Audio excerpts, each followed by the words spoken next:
Class 9 subject physics, force and laws of motion, बल और गति के नियम। न्यूटन के तृतीय गति नियम क्या है?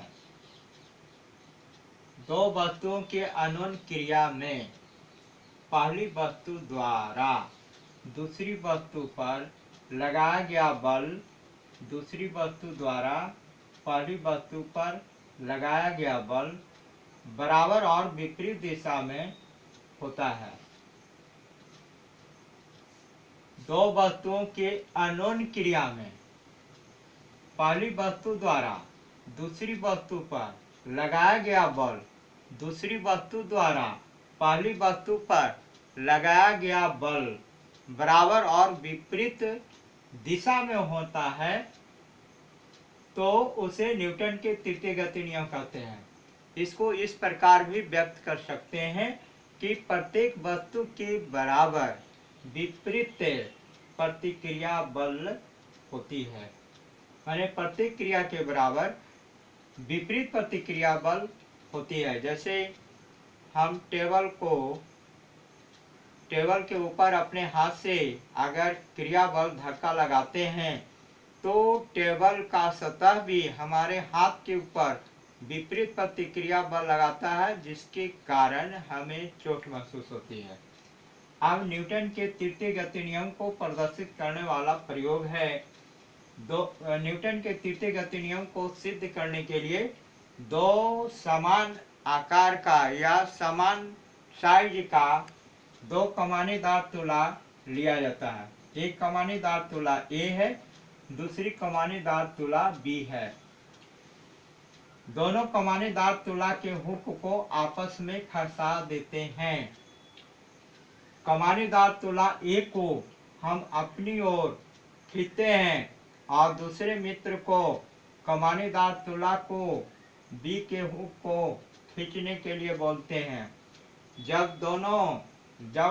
जब कमानीदार तुला ए पर हम अपने द्वारा क्रिया बल लगाते हैं तो दूसरा मित्र भी उतना ही बल कमानीदार तुला पर विपरीत प्रतिक्रिया बल लगाता है, तो दोनों कमानीदार तुला में समान पाठ्यांक देता है। अर्थात दोनों कमानीदार तुला में जो सूचक है वह 3 पर है और कमानीदार तुला में भी सूचक देखिए 3 पर है। तो पहले कमानीदार तुला पर हमने क्रिया बल लगाया, दूसरे कमानीदार तुला पर विपरीत प्रतिक्रिया उतना ही लगा, जिसके फलस्वरूप दोनों कमानीदार तुला में जो पाठ्यांक ज्ञात हुआ वह समान है, लेकिन दिशा में विपरीत है। दिशा में क्या है? विपरीत है। तो हुकों द्वारा जुड़ी दो कमानीदार तुलाएं जब विपरीत दिशाओं में खींची जाती है तो दोनों तुलाओं के जो पाठ्यांक होते हैं वह समान होते हैं, लेकिन दिशा में विपरीत होते हैं। इसे न्यूटन के तृतीय गति नियम सिद्ध होता है। सिद्ध क्या होता है कि प्रत्येक क्रिया के बराबर विपरीत प्रतिक्रिया बल लगता है। न्यूटन के तृतीय गति नियम के कुछ उदाहरण हैं, जैसे मेज पर पड़ी किताब।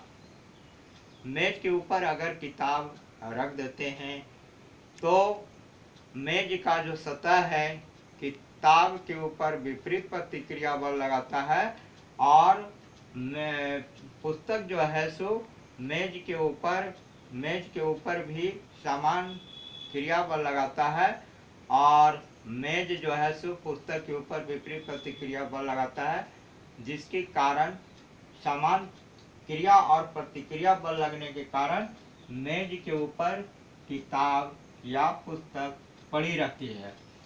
दूसरा उदाहरण है आदमी का जमीन पर टहलना।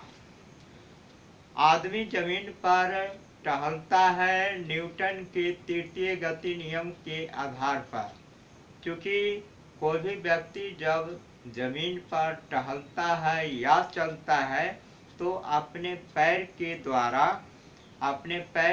द्वारा जमीन पर क्रिया बल लगाता है और जमीन का जो सतह है वह पैर के ऊपर विपरीत प्रतिक्रिया बल लगाता है, जिसके कारण उस आदमी का जो एड़ी है वह ऊपर की ओर उठ जाता है।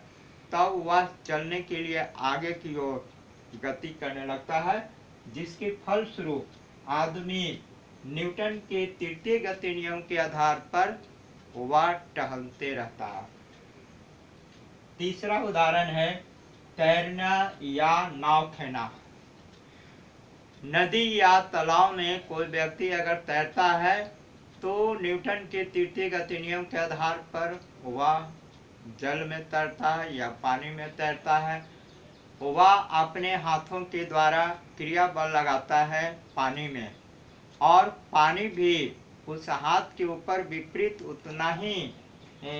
दिशा में उतना ही बल आदमी के हाथ के ऊपर बल लगाता है, जिसके कारण वह आगे की ओर गति करने लगता है और वह जल में तैरते रहता है।